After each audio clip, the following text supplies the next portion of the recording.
Okay students, last video में हम लोग डिस्कस कर चुके हैं general introduction of genetics. Clear है? तो वहाँ हमने कुछ टर्मिनोलॉजी जो है वो डिस्कस की थी जेनेटिक्स से related. First, what is genetics? Genetics is a branch of biology where we study of heredity and variations. And what is heredity? Heredity means the process of transmission of traits to of parents to offspring is called heredity, and variations means differentiations. Clear है? It means variations जो है वो genetically भी हो सकता है और atmospheric भी हो सकता है। क्लियर है? नेक्स्ट हमने बात की थी word genetics is given by W. Bateson and father of genetics is Gregor John Mendel, because जो लॉ ऑफ इनहेरिटेंस है वो फर्स्ट टाइम प्लांट पर जो है वो किसने एक्सपेरिमेंट किए थे? ग्रेगर जॉन मेंडल के थ्रू ही किए गए थे। इसीलिए जो है वो फादर ऑफ जेनेटिक्स जो है वो ग्रेगर जॉन मेंडल को कहते हैं। Okay, now we are going to discuss terminology of genetics. Genetics के जो इनहेरिटेंस के जो एक्सपेरिमेंट है उन एक्सपेरिमेंट को एक्सप्लेन करने के लिए आपको इन टर्मिनोलॉजी के बारे में जो है वो स्पेशल जो है वो पता होना चाहिए। कौन कौन सी टर्मिनोलॉजी है, कौन कौन से वर्ड है, वो वर्ड जो है वो हमें क्लियरली पता होने चाहिए। अगर ये वर्ड हमें क्लियर पता है, अच्छे से याद है, तो हमें जो लॉ ऑफ इनहेरिटेंस है उनको एक्सप्लेन करने में कोई प्रॉब्लम नहीं होगी। तो ये आपकी बुक्स के अंदर भी दिखा रखे हैं, तो जो जो डेफिनेशन है, बट मैं एक बार यहां जो है वो आपको एक्सप्लेन करने की कोशिश करता हूं। फर्स्ट टर्मिनोलॉजी जो हम यूज करते हैं वो है gene. Okay, what is gene? Gene means the factors that controls a characters.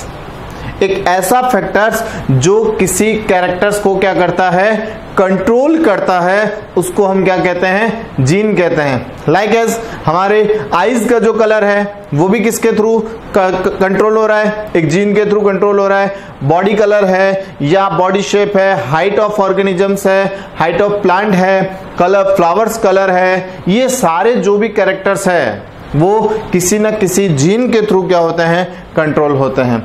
तो एक फैक्टर जो क्या करता है, किसी भी कैरेक्टर्स को कंट्रोल करता है, उसको हम क्या कहते हैं? जीन कहते हैं। ग्रेगर जॉन मेंडल जो है वो जीन के लिए वर्ड यूज करते हैं factor, but word gene is given by Johansson.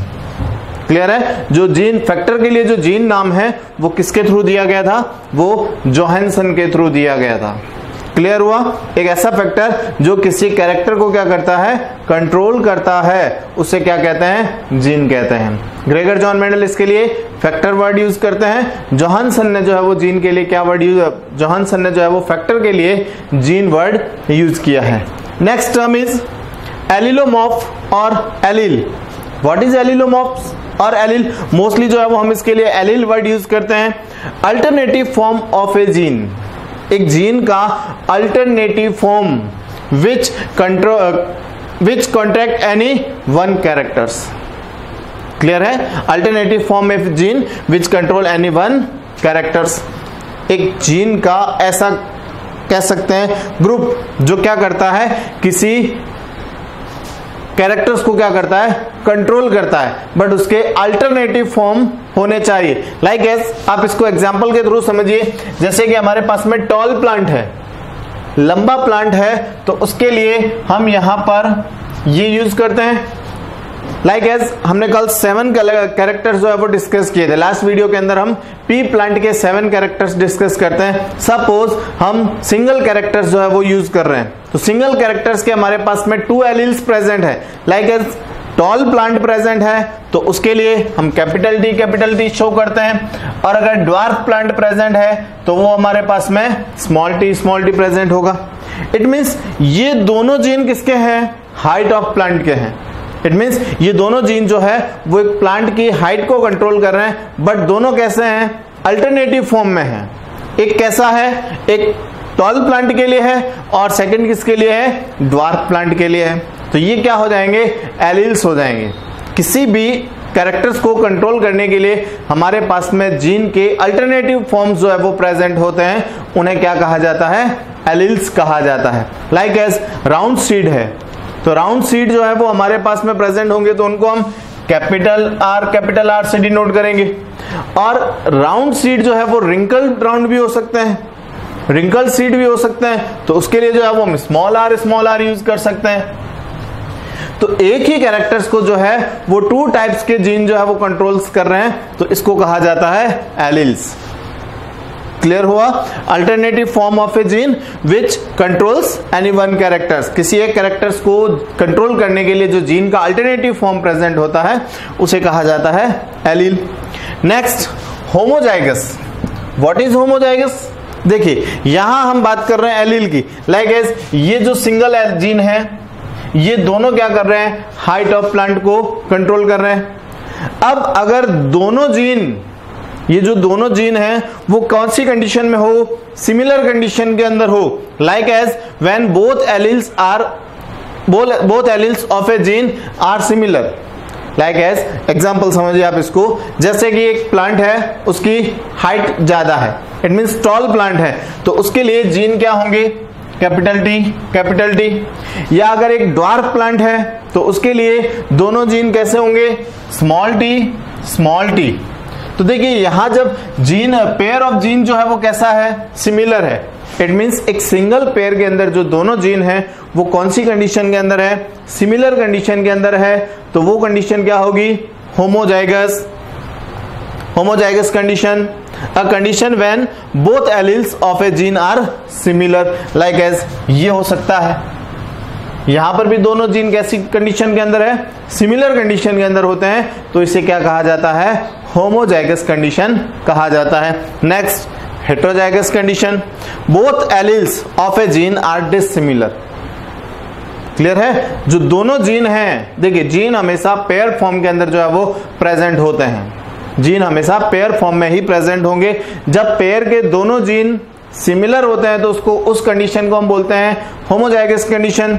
और एक ऐसी कंडीशन जहां पर पेयर के दोनों जीन कैसे हो? सेपरेटली हो, डिफरेंट हो, तो उसे कहा जाता है heterozygous condition. Like as tall plant के लिए capital T, small T word भी यूज किया जाता है।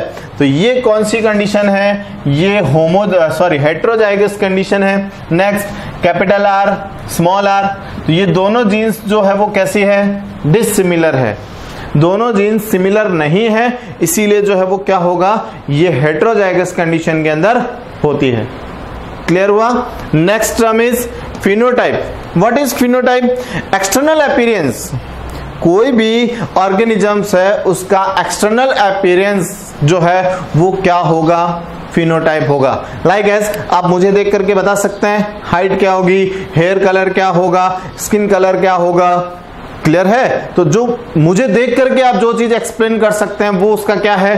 फिनोटाइप है। लाइक एज एक प्लांट को देख करके हम क्या बता सकते हैं? ये टॉल प्लांट है या ड्वार्फ प्लांट है, या इस प्लांट के फ्लावर जो है वो कैसे हैं? व्हाइट कलर के हैं या वॉयलेट कलर के हैं। तो जो एक्सटर्नल अपीयरेंस है, जो हमें बाहर से दिखाई देता है, वो उसका क्या कहलाता है? फिनोटाइप कैरेक्टर्स कहलाता है। Like as external appearance of an individual, किसी भी इंडिविजुअल प्लांट का एक्सटर्नल अपीयरेंस जो है वो क्या होगा?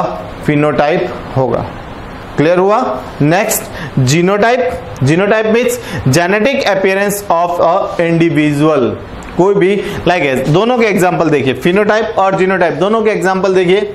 लाइक एज ये हमारे पास में कैपिटल टी, तो इट मींस ये प्लांट कैसा है? ये टॉल प्लांट है। देख करके बता सकते हैं कि ये प्लांट कैसा होगा? टॉल प्लांट होगा। या फिर ये ड्वार्फ कंडीशन के अंदर प्रेजेंट है, तो देख करके बता सकते हैं कि ये जो प्लांट है वो कैसा होगा? ड्वार्फ प्लांट होगा। या third condition, capital T, small T, heterozygous condition के अंदर प्रेजेंट है, बट ये प्लांट कैसा है? टॉल प्लांट है, तो ये इसका क्या होगा? फिनोटाइप होगा। बट जीनोटाइप क्या है?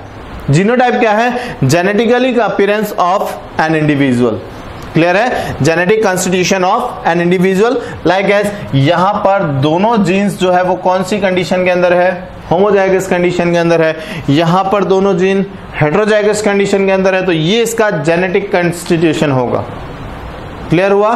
तो phenotype and genotype. Phenotype means external appearance और external constitution and genotype is genetic constitution of an individual. Okay, next term is dominant character. What is dominant character? कल हमने एक टेबल के अंदर देखा था dominant and recessive characters. What is dominant and recessive characters? इससे पहले आपको एक और टर्म समझनी होगी, F1 generation. What is F1 generation? Like as जब भी हम क्रॉस करते हैं, टू पेरेंट्स के बीच में क्रॉस होगा, like as tall plant and dwarf plant, इन दोनों के बीच में जो है वो हमने क्रॉस किया, तो ये तो कौन सी जनरेशन हो गई? ये तो हो गई पेरेंट्स जनरेशन. क्लियर है? ये तो हो गई आपके पेरेंट जनरेशन. अब इस पेरेंट जनरेशन से जो हमारे पास में ऑफ स्प्रिंग जनरेट हो रहे हैं, वो क्या हो रहे हैं? जो ऑफ स्प्रिंग जनरेट हो रहे हैं, इट मींस पेरेंट जनरेशन से जो ऑफ स्प्रिंग ऑब्टेन हो रहे हैं, उस ऑब्टेंस फॉर्म को हम क्या बोलेंगे? F1 जनरेशन और फर्स्ट फीलियल जनरेशन. इसको फर्स्ट फीलियल जनरेशन भी कहा जा सकता है. क्लियर हुआ? देखिए, पेरेंट जनरेशन है, ये दोनों पेरेंट्स होंगे, लाइक एज ये मेल हो सकता है, ये फीमेल हो सकता है, या दोनों को एक्सचेंज करके भी ले सकते हैं, वो मेल हो सकता है, ये फीमेल हो सकता है. तो ये दोनों तो क्या है?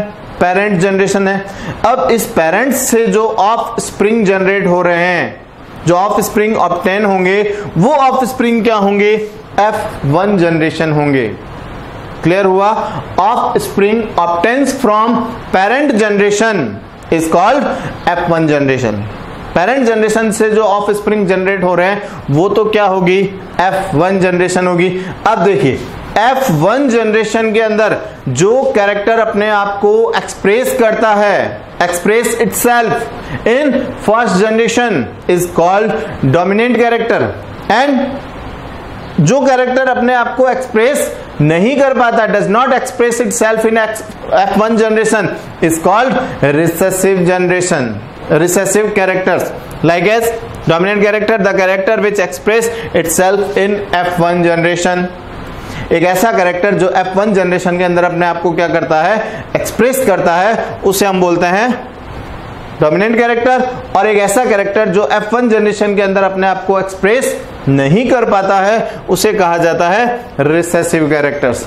तो ये दोनों टर्म्स आपको पता चल गई होगी, डोमिनेंट कैरेक्टर्स. लाइक एज यहां देखिए, टॉल प्लांट और ड्वार्फ प्लांट का जब हम क्रॉस करवाते हैं, तो F1 जनरेशन के अंदर सारे प्लांट कैसे होते हैं? टॉल प्लांट है, बट हेटेरोजाइगस कंडीशन के अंदर है, होमोजाइगस कंडीशन नहीं है, बिकॉज यहां पर जो पेयर ऑफ जीन प्रेजेंट है, ये दोनों कौन सी कंडीशन में है? डिसिमिलर कंडीशन के अंदर है, तो इससे हम बोलेंगे हेटेरोजाइगस कंडीशन. बट प्लांट कैसे हैं? टॉल प्लांट है. व्हाई? बिकॉज जो कैपिटल T कैरेक्टर है, वो क्या है? डोमिनेंट कैरेक्टर होगा, and small t is recessive character. Small t is recessive characters. Okay, next, monohybrid cross. What is monohybrid cross and dihybrid cross? When single contrasting characters are considered. जब हम law of inheritance के बारे में बात करेंगे, तो Mendel के experiment की भी बात करेंगे. मेंडल ने पी प्लांट पर टोटल 7 कैरेक्टर्स को क्या किया? स्टडी किया. व्हेन, जब हम कह सकते हैं कि एक टाइम में जब हम एक ही कैरेक्टर को स्टडी करें, at one time 1 characters is called monohybrid cross. Like as यहां पर हम एक एग्जांपल ले रहे हैं, जैसे कि इसी एग्जांपल को ले लीजिए, हाइट ऑफ प्लांट. यहां पर हम एक कैरेक्टर ले रहे हैं, हाइट ऑफ प्लांट. तो ओनली फॉर सिंगल कैरेक्टर्स को स्टडी कर रहे हैं, तो ये कैरेक्टर, ये जो क्रॉस होगा वो क्या होगा? Monohybrid cross. क्लियर हो गया होगा? नहीं तो एक बार वापस समझने की कोशिश कीजिए. Monohybrid cross means single contrasting characters are considered. जब हम वन टाइम में सिंगल कैरेक्टर्स को ही स्टडी करते हैं, तो इसे कहा जाता है मोनोहाइब्रिड क्रॉस. लाइक एस हमारे पास में पी प्लांट पर 7 कैरेक्टर्स प्रेजेंट थे. हमने एक फर्स्ट कैरेक्टर चूज किया है, हाइट ऑफ प्लांट. एक टॉल प्लांट है, एक ड्वार्फ प्लांट है, बट सिंगल कैरेक्टर्स प्रेजेंट है. जब एक वन टाइम में जो है वो हम 1 कैरेक्टर्स को ही स्टडी करते हैं, तो इसे कहा जाता है monohybrid cross. And next dihybrid cross, when two contrasting characters are considered at one time, जब एक ही समय में जब हम दो कैरेक्टर्स को स्टडी करते हैं, like as height of plant के साथ में हम कह सकते हैं कि शेप ऑफ सीड को भी हम ऐड कर लें, शेप ऑफ सीड, दोनों कैरेक्टर्स को एक साथ स्टडी किया जाए तो इस क्रॉस को हम क्या बोलेंगे, dihybrid cross. When two contrasting characters are considered is called dihybrid cross. Next trihybrid cross, when three contrasting characters are considered, जब हम एक टाइम में जो है वो तीन कॉन्ट्रास्टिंग कैरेक्टर्स को स्टडी करेंगे तो वो क्या हो जाएगा आपके trihybrid cross. Next polyhybrid cross, many contrasting characters are considered, जब वन टाइम में जो है वो हम बहुत सारे कैरेक्टर्स को स्टडी करते हैं तो उसे कहा जाता है पॉलीहाइब्रिड क्रॉस। मैंने यहां पर टू कैरेक्टर्स ही मेंशन किए हैं, monohybrid cross and dihybrid cross, because जो लॉ ऑफ इनहेरिटेंस है वो इन दोनों क्रॉस पर ही डिपेंडेड है, monohybrid cross and dihybrid cross पर डिपेंडेड होंगे। क्लियर हो गया। Next term is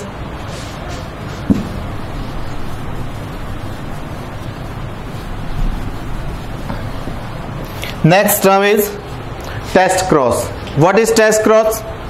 F1 generation is crossed with recessive plant is called test cross. Like as वापस एक बार देखिए, ये है parent generation, like as male and female, इन दोनों से हमारे पास में एक F1 जनरेशन डेवलप्ड होती है और वो क्या है, कैपिटल टी स्मॉल टी। ये क्या है, first filial generation, it means F1 generation. अब इस F1 जनरेशन को हमें क्रॉस करना है इन दोनों में से किसी एक के साथ, दोनों में से किसी एक के साथ नहीं करेंगे, रिसेसिव पेरेंट्स के साथ करेंगे। यहां पर हमारे पास में डोमिनेंट पेरेंट्स भी प्रेजेंट है, रिसेसिव पेरेंट्स भी प्रेजेंट है, बट F1 जनरेशन के जो ऑफस्प्रिंग्स होंगे इन्हें हम रिसेसिव पेरेंट्स के साथ में जब क्रॉस करते हैं तो इसे बोला जाता है टेस्ट क्रॉस। लाइक एज ये तो हो गई आपके फर्स्ट फिलियल जनरेशन एंड ये हो गया आपके रिसेसिव कैरेक्टर्स। इन दोनों को जब क्रॉस करवाया जाए तो ये जो क्रॉस होगा वो क्या हो जाएगा आपके test cross. This is a test cross. And next back cross. What is back cross? F1 generation is crossed with any one parents. Clear है? टेस्ट क्रॉस का मतलब तो क्या है, F1 generation is crossed with recessive parents, only for recessive parents के साथ में जब F1 जनरेशन को क्रॉस करते हैं तो वो क्या होगी आपके, वो तो जाएगी आपके test cross. Next back cross. F1 generation is crossed with any one parents, like as tall plant भी हो सकता है, इट मींस डोमिनेंट कैरेक्टर्स भी हो सकता है और रिसेसिव कैरेक्टर्स भी हो सकता है। दोनों में से किसी एक के साथ में भी जब हम इसको क्रॉस करेंगे तो इसको हम बोलेंगे back cross. Clear? Next reciprocal cross. What is reciprocal cross? Reciprocal cross के अंदर क्या होगा, हम टू क्रॉस करते हैं बट जो वन सिंगल क्रॉस किया जाएगा उसके अंदर क्या होगा, लाइक एज एग्जांपल देखिए,